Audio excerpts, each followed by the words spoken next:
अस्सलामुअलैकुम and good morning to all of you and good day to all. को तोड़ने लगी हूँ। मुझे पता नहीं साग को कैसे तोड़ा जाता है, मतलब पता तो है, देखा तो है, लेकिन कोई एक्सपीरियंस मुझे नहीं है। मैं साग को थोड़ा तो तोड़े ले रही हूँ। मैं अच्छी लेडी बनने की कोशिश कर रही हूँ और साथ में हीटर भी लगा के बैठी हूँ। ठंडी बहुत हो गई है ना, पैर मेरा बर्फ़ हो रहा है क्योंकि उठ के पूरे घर की सफाई। ओह, मुझे शावर लेना था। चलो मैं साग धुल के पहले शावर लेती हूँ, फिर मैं खाना बनाती हूँ, फिर मैं वो सॉक्स पहन लूँगी। शावर में नहीं तो अटक जाऊँगी मैं जाती हूँ, दौड़ के शावर ले आती तो काम करती हूँ। मुझे याद आ गई बात, पहले शावर लेके फिर मैं सॉक्स पहन के काम करूँगी तो मुझे मुश्किल नहीं लगेगी। मैं शावर लेके आती हूँ। अभी मैं नहा के आ गई हूँ और अब मैं पैर सेक रही हूँ कि मैं सॉक्स पहन लूँ, क्योंकि मेरे पैर में ही और कान में सबसे ज़्यादा ठंडी लगती है। और रोज़ मैं शावर 4 बजे ही लेती हूँ, सारे काम ख़त्म करके। 2-3 दिन मैंने पहले शावर ले लिया तो मुझे बहुत आसान सा लगने लगता है, वरना जब तक शावर ना लो तब तक बोझ सा लगा रहता है और उलझा हुआ मन रहता है। और गर्मी के दिनों में तो खैर ये पॉसिबल ही नहीं है, और गर्मी के दिनों में शावर लेना कोई बड़ी बात भी नहीं होती है। अब जितनी बार चाहो उतनी बार ले लो। गर्मी के दिनों में तो 3 बार तो अमूमन मैं लेती हूँ। मॉर्निंग में उठते ही घर की सफाई के बाद, फिर एक चपाती, फिर उसके बाद मैं एक्सरसाइज करती थी, मतलब नाश्ता करने के बाद फिर खाना बनाती थी, चपातियाँ उसके बाद लेती थी। फिर एक आने के बाद दुकान से जब घर की सफाई कर लेती थी तब फिर लेती थी। मगर गर्मी में तो कुछ मुश्किल भी नहीं होती, एक ही कपड़ा इंसान पहनता है। लेकिन ठंडी में मुश्किल होता है, मतलब इतने सारे कपड़े पहनना हो, उसके बाद उनको टेक ऑफ करो, फिर शावर लो। तो और जब तक शावर ना लो तब तक बड़ी मुश्किल सी लगती रहती है, लाइफ बड़ी बोझ सी लगती रहती है ना। तो अब मैं शावर ले चुकी हूँ तो मेरे लिए आसान है, क्योंकि मैं एक्सरसाइज भी करूँगी तो स्वेटिंग नहीं होती। गर्मी लगती है, मैं फ़ैन चला लेती हूँ बट स्वेटिंग नहीं होती है मुझे। और दूसरी बात ये है कि चपाती बनाने में भी स्वेटिंग नहीं होगी, बस आसान रहता है। खाना बनाऊँगी सबकी तरह सॉक्स पहन के, बर्तन भी धुल लूँगी सॉक्स पहने और फिर तैयार हो, बस उसके बाद तैयार होकर चली जाऊँगी। और शावर लेना बहुत मुश्किल होता है। वैसे मैंने साग के लिए अभी अपनी खाला को कॉल किया है। खाला कही है कि कालू को नाश्ता करा के मैं आ रही हूँ। वो खालू शायद आज लेट में उठे होंगे। जब तक खाना नहीं आती तब तक मैं सोच रही हूँ कि थोड़े बहुत मैं कर डालती हूँ। अब मुझे कोई फ़र्क नहीं पड़ेगा, मैं सॉक्स पहन के काम करती रहूँगी, बर्तन भी धुल लूँगी। बैठ के मेरे यहाँ बाहर बर्तन धुला जाता है, क्योंकि मेरे यहाँ सिंक नहीं लगा, किचन बहुत छोटा है। मैं चाहूँ तो बाहर लगवा सकती थी, मतलब मेरी अम्मी इजाज़त ही नहीं देंगी, वरना मैं बाहर सिंक लगवा लेती। खड़े खड़े बर्तन धुल लो। खड़े खड़े बर्तन धुलने में ये आसानियाँ रहती कि कब बैठ के कपड़े बर्तन धुलने में कपड़ों का मुश्किल रहता है ना, कि कपड़े गंदे हो जाते हैं। वैसे मैं सॉस बचा के बर्तन धुल लूँगी। जब तक खाला नहीं आती मैं करे डाल रही हूँ कुछ।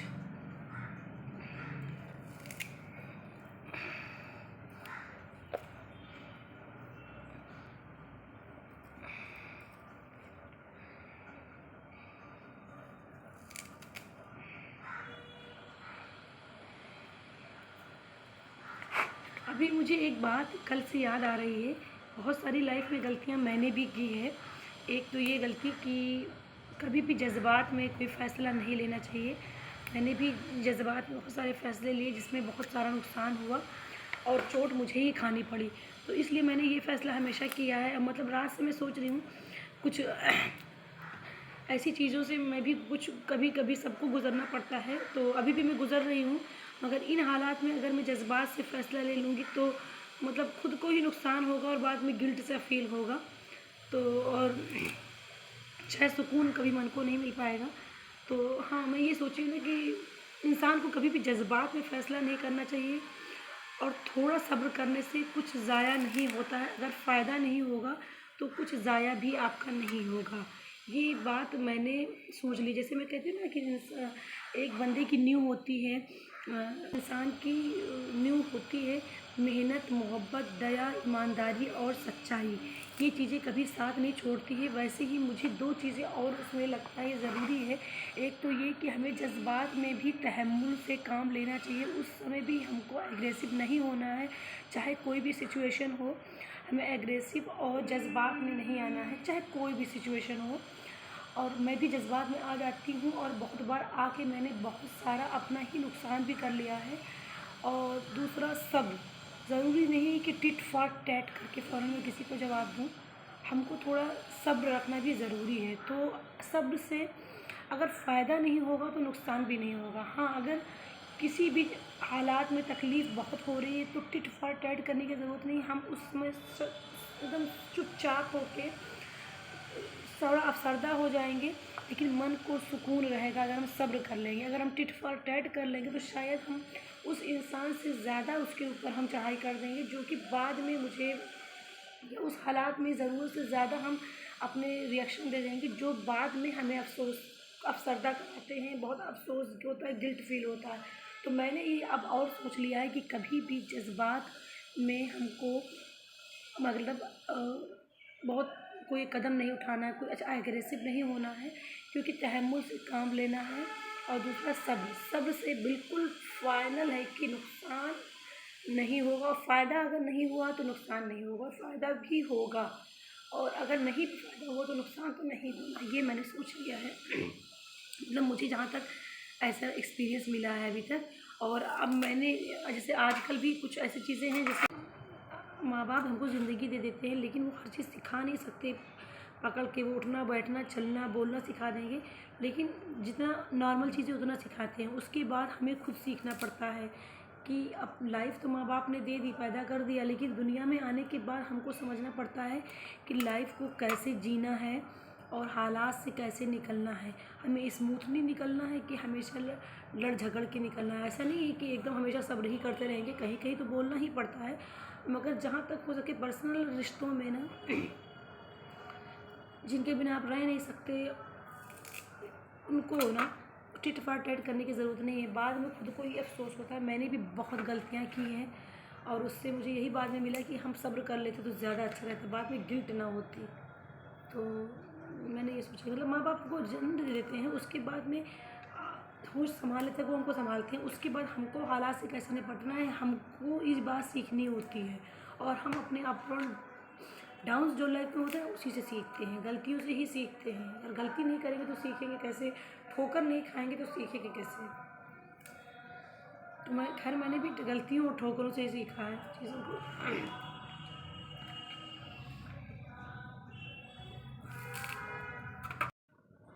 खाला के आने से पहले मैंने सोया मेथी दोनों को तोड़ लिया है, और ये निकला काऊ के लिए इतना चीज़ें, ये भी मैं सब काऊ को दे दूँगी। ये इसमें धनिया निकला, उस दिन भी धनिया बहुत निकला था, तो मैं धनिया निकाल के रख लेती हूँ सब्ज़ी में डालने के लिए, दूसरी सब्जियों में, क्योंकि साग में धनिया क्या डालना, मैं साग में धनिया नहीं डालती हूँ। अभी यहाँ पर मुझे फिर पोछा लगाना पड़ेगा, क्योंकि मैं गंदगी बिल्कुल बर्दाश्त नहीं करती हूँ। यहाँ पर झाड़ू, ये मेरे पोछे के बाल्टी, मेरा पोछा भी डिटर्जेंट से धुल धुल के मैं अपने कमरे में रखे रहती हूँ कि कुछ पोछना हो तो फ़ौरन निकाल के पोछ लो। खैर मैंने झाड़ू नहीं लगाया, मैंने कहा डायरेक्ट पोछा ही लगा लेती हूँ। मुझे बिल्कुल बर्दाश्त नहीं है गंदगी, इसीलिए मेरा काम और लेट होता है। और लोगों के या तो ऐसा करते नहीं हैं या कोई करने वाला रहता है साथ में, मेरा मुझे ही करना है, इसलिए मेरा और लेट हो जाता है। अब पोछा को धुलो, बाल्टी को धुलो, टब को धुलूँगी, फिर साग काटूँगी, फिर साग धुलने बहुत मेहनत लगती है। धुलना रह जाएगा तो धुलती तो मैं खुद ही हूँ। साग धुलने में मैं अपनी अम्मी को या तो दे सकती हूँ, मैं खाला का धुला साग तो यकीन नहीं करती, क्योंकि मेरी खाला सब कुछ बड़ी जल्दीबाजी में काम करती हैं। ये इतनी मिट्टी लगी, इसको मैं फेंक दूँगी।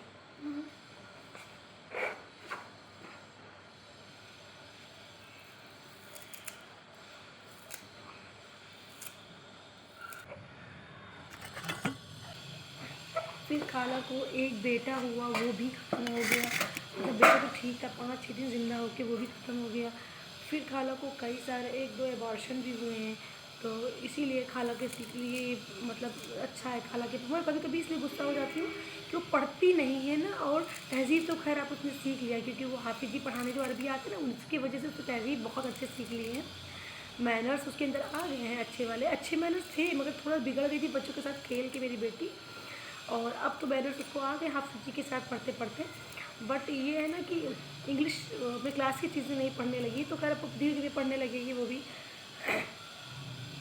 मगर खाला ने मेरी कितनी तकलीफ़ सही है। एक बेटी हुई, पहले वो ख़त्म हुई, फिर दूसरा एबार्शन उनका हुआ, फिर दूसरी बेटी हुई, वो अनमेच्योर हुई, फिर उनका एक बेटा हुआ, 7 दिन के बाद ख़त्म हो गया, फिर उनके 1-2 एबार्शन हुए। तो मेरी खाला ने कितना दुख सहा, मतलब पूरा 9 महीने तकलीफ़ तो नॉर्मल डिलीवरी कराना है, उसके बाद भी बच्चा ज़िंदा ना रहे। खाला ने कितनी तकलीफ़ सही है, तो खाला को एक बेटी मिल गई है। चलो मेरी बेटी तो है ही है, मगर मेरी खाला को बेटी मिल गई तो मेरी खाला खुश रहती है, उसके ऊपर जान निछावर करती है मेरी खाला। जो वो कह देती है उसको ला के दिलाएंगी, चाहे खुद भी परेशानियाँ झेलेंगी लेकिन उसको ला के देती हैं। और अम्मी उसकी अलग उसका करती हैं, उसका फ़ीस, उसका दवाई, उसकी अम्मी तो उसके नाना फ़ौरन डॉक्टर के यहाँ लेके जाएंगे। तो मतलब सब लोग करते हैं उसके लिए, जान निछावर करते हैं। काश मैं भी ऐसे ही पैदा हुई होती, कई लोगों के बीच में अकेली, तो मेरा कितना दुलार होता। मेरी मम्मी तो खुद मेरा दुलार नहीं करी है, क्योंकि मेरी मम्मी बहुत डिप्रेशन में रहती थी, उनका डिवोर्स हुआ था वो बहुत। तो मेरा दुलार तो बिल्कुल अम्मी ने नहीं किया है। मैं दुलार नहीं जानती बच्चों का कैसे होता है, मतलब मेरा कैसे बच्चा बना मैंने नहीं जाना, मेरा दुलार तो मेरे शौहर ने ही किया। अब मैं बना रही हूँ सब्जी। मैंने आलू भी काट लिया है, इसको धुल भी लिया है और छौंकने के लिए सारी चीज़ें काट ली है। लहसुन, साबुत लाल मिर्च जो सूखा हुआ होता है, और सब्ज़ मिर्च काट लिया और आलू काट लिया। अब बस मैं छौंकने जा रही हूँ, क्योंकि मेरे यहाँ ऐसे ही बनता है। सब लोग लाल मिर्च नमक भी मिलाते हैं, मेरे यहाँ नहीं मिलाया जाता है, तो फिर मैं कैसे मिला लूँ। तो अगर अपने घर के ट्रेडिशन के अलग से बना लूँगी तो मेरी अम्मी नहीं खाएंगी, घर में कोई नहीं खाएगा, खाला वगैरह जो खा लेती हैं वो भी नहीं खाएंगी। तो इसलिए मैं इसमें अलग से कुछ भी नहीं मिला सकती हूँ। मेरा मन करता है नई नई चीज़ों को एक्सप्लोर करने को, चेक करने को, लेकिन मैं मजबूर हूँ, घर की फैमिली की जो होती है ना प्रेशर। तो हमारे यहाँ बस ऐसे ही बनाया जाता है। मगर ये है कि खाला इसको पहले बॉयल कर लेती थी तब छौंकती थी, लेकिन मैं डायरेक्ट बनाती हूँ। बॉयल करने के बाद जो पानी थोड़ा बहुत निकलता था, खाला उसको उठा के फेंक देती थी। तो मैं सोचती हूँ जब साग की सारी चीज़ें हम फेंक ही देंगे, मेन चीज़ें जो होती है जिसके लिए खाया जाता है, तो फिर बनाने से फ़ायदा क्या। जब डायरेक्ट छौंक दूँगी तो कुछ उसमें फेंकना नहीं, पानी को हम जज्ब कर लेंगे उसी में पका पका के। और मेरी शोना आ गई है और खाला के लिए चाय बचा तो खाला को चाय दिए दे रही हूँ। ये तो बाबू का कप है। मेरा कप गंदा है, अभी धुली नहीं हूँ, तो इसलिए खाला को इसलिए दे रही हूँ। ओह शिट, मैंने क्या कर दिया यार।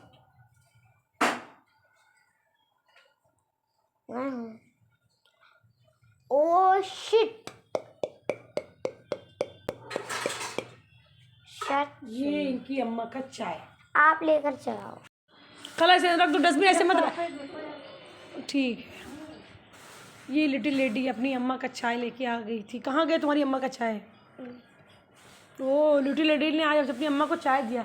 और लिटिल लेडी को देखिए, ना कैप लगा रही है और ना सॉक्स पहन रही है। इसकी मम्मा को ठंडी लग रही है मगर इसको नहीं लग रही है, क्या बात हुई?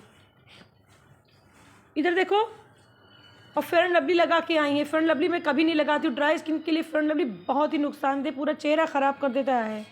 ये दिखाओ तो चेहरा बेटा। ओ ये देखिए।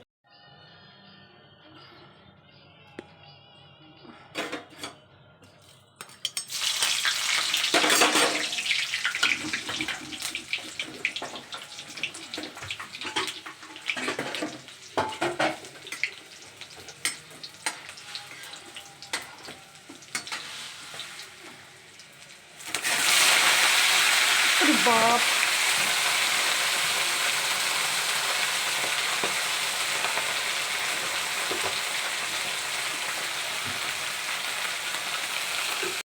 काला ने एक तरफ दाल चढ़ा दिया, मैंने एक तरफ सब्जी चढ़ा दी।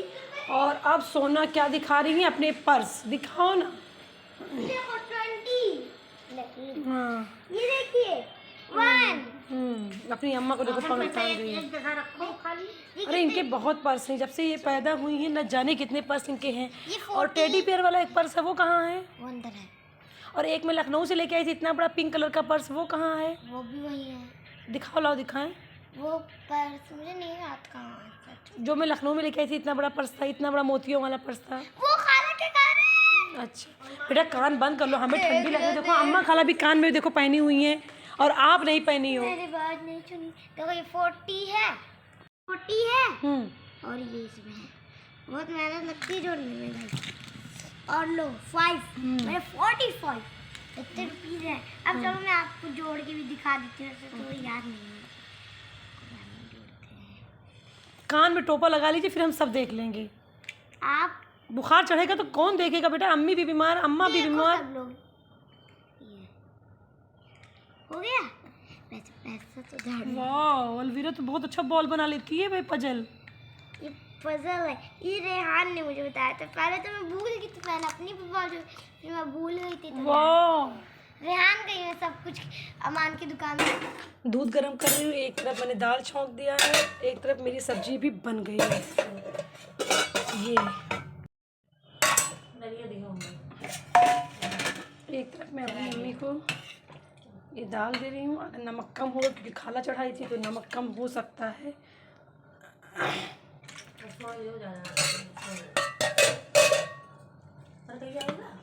एक तरफ मेरी सब्जी बन गई, सब्जी दे रही हूँ अपनी मम्मी को। ये मेरी आड़ी टेढ़ी आज की रोटी, जैसे लगता है कि 14 साल की लड़की ने नए नए बनाए हैं। मैं शेप के मामले में थोड़ी वो हूँ, मगर मेरी रोटी की क्वालिटी आप लोग देखिए, ऐसे ऐसे ऐसे कुछ खास गोल नहीं बनी है, लेकिन कोई नहीं, मैं तो वैसे भी छोटी ही हूँ ना। भले ही मैं 41 की हो चुकी हूँ, दिल से तो मैं छोटी लड़की ही हूँ ना, तो छोटी लड़की कहाँ बना पाती हैं। छोटी लड़की जल्दी अच्छी रोटी नहीं बना पाती ना, तो बस वैसे ही मैं हूँ छोटी। अपनी अम्मी को मैं जा रही हूँ रोटी और देने के लिए, क्योंकि मेरी अम्मी रात में भी खाना सही से कुछ नहीं खाती है।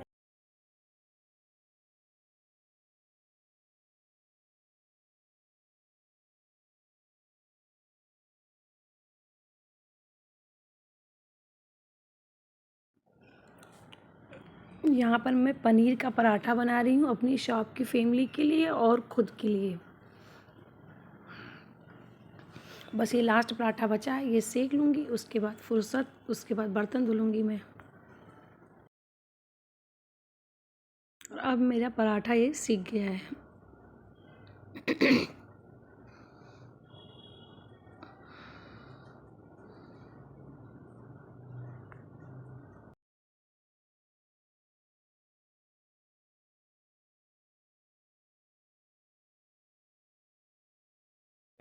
अब मैं जा रही हूँ एक्सरसाइज करने। मैंने बर्तन भी धुल लिए, किचन साफ़ कर लिया और 3:15 बज रहे हैं। मैं जा रही हूँ एक्सरसाइज करने। एक्सरसाइज करके मैं लंच करूँगी और उसके बाद मेकअप करके तैयार होके कपड़े चेंज करके फिर मैं शॉप पे दौड़ूँगी और वहाँ जाके मैं क्राफ्ट बनाऊँगी, क्योंकि इस खरवास में जो बनाना है वो बना लूँ। लगन में तो फिर कस्टमर रहेंगे दुकान में, क्या सामान घटा है क्या बढ़ा है, फिर कस्टमर आते रहेंगे, तो उस टाइम तो बिल्कुल कुछ मन नहीं करता है। रोजी रोटी के आके कहाँ कुछ दिखता है। अब मैं कपड़े चेंज कर ली हूँ एक्सरसाइज के बाद में, और मैं ये लंच करने जा रही हूँ। ये मेरा लंच है। बस फटाफट करके और लिपस्टिक वगैरह लगा के, काम तो मैं कर ही चुकी हूँ, लिपस्टिक लगा के बस मैं भाग जाऊँगी शॉप पे। मैंने अभी जैकेट नहीं पहना, क्योंकि जैकेट की आस्तीन जो होती, मतलब ब्लेज़र की आस्तीन जो होती लंबी होती है ना, तो वो कहीं लग ना जाए इसमें, तो मेरा ब्लेज़र ख़राब हो जाएगा। इसलिए बस जल्दी से खा रही हूँ और उसके बाद में मैं भाग रही हूँ। साथ में मेरी सहेली भी मुझे रास्ते में मिल गई। इस सहेली को ले आई। ये सहेली इस लड़के की बहन है सहेली। इस सहेली थोड़ी छोटी होती तो और मज़ा आता ना, लंबी हो गई यार। अब मेरी सहेली को ये लोग चिढ़ाते बहुत हैं, अफरोज भाई और मामा बहुत चिढ़ाते हैं सहेली। अब ये मेरी क्या नाम है तुम्हारा? कायनात नाम है मेरी सहेली का। आप लोग जान जाइएगा, ये कायनात नाम है इनका। कायनात मतलब होता है मतलब यूनिवर्स। कायनात मीन्स होता है यूनिवर्स। ये कायनात इनका नाम है। और सहेली से मिलने के बाद में एक काम मेरे दोनों बच्चों ने किया है। ये मेरी परमिला और मेरे गोलू ने किया है। ये परमिला ने किया है, ये साइड का पूरा ये बारीकियों को परमिला ने किया है, और ये पत्तियाँ, ये फूल गोलू ने बनाया। ग्लावर में कहने जा आधा हमने ही लगाया है। कितने लगाया है? अरे वाह, 5 पीस लगाए हैं गोलू भाई। और ये बारीकियाँ भी परमिला ने किया है। तो परमिला, अब मैं आज तो ये एक परमिला ने तैयार ही कर दिया फ्रेम, और 2-3 फ्रेम और बनाने हैं। तो वो जो क्या है ना कि वो फ्रेम अभी कटिंग नहीं हुआ है मेहराब की, तो वो मेरा चचेरा भाई शाम में आएगा। अभी वो काम पे गया है, तो वो आके काट देगा।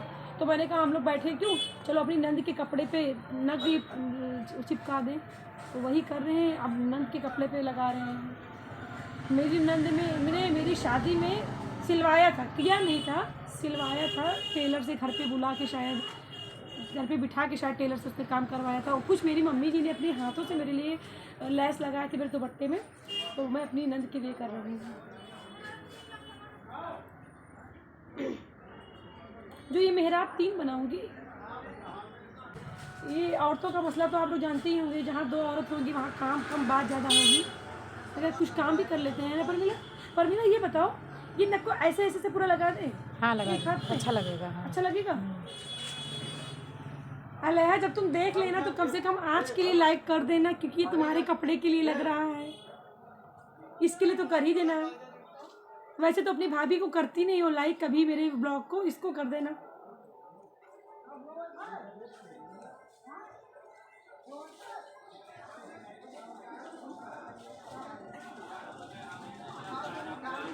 ये मेरी प्यारी ननद के लिए। अब इसके लिए भी गुस्सा हो जाएगी कि आपने व्लॉग में ऐसे बोला। मैंने अब परमीला को कहा अब तुम लगा दो, मैंने इतना लगा दिया, इतना मैंने लगा दिया, देखिए इतना मैंने लगा दिया। तो मैंने कहा कि परमीला अब तुम लगा दो, तो परमीला लगा रही है। हम नहीं लगा पा रहे दीदी। परेशान कर रही हो कि वैसे सच में हम क्यों नहीं लगा पा रही हो? बस ये बता दी कि हम नहीं लगा पा रहे, देखा मिल गया इसको बहाना।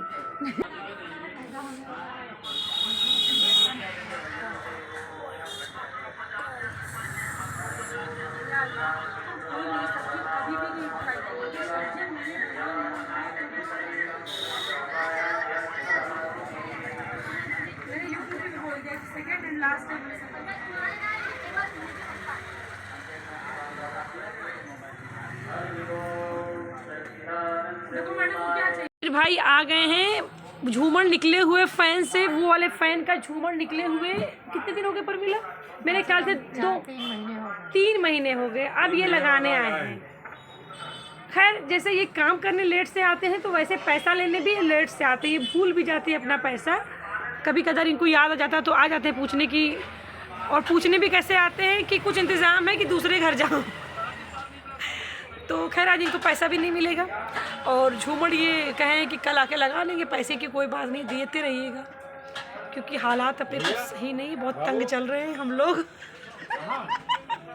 हम लोग क्राफ्ट बना बना के चल रहे हैं, और मेरी तंगी में सब लोग तंग चल रहे हैं। इन सबकी सैलरी वैलरी रुकी पड़ी है सबको, मगर सब लोग खुश हैं। जैसे मैं गरीबी में खुश तो सब लोग खुश हैं। क्या किया जाए भाई, मस्त तो रहना ही है खरवास में। हम लोगों की रोजी रोटी ना खरवास पे डिपेंड होती है। हम लोगों ने बना लिया, इस पे ये लगा दिया। अब ये कितना खिल रहा है ना, देखिए जो दिखा रहा। तो ये भी अच्छी वाल हैंगिंग मिल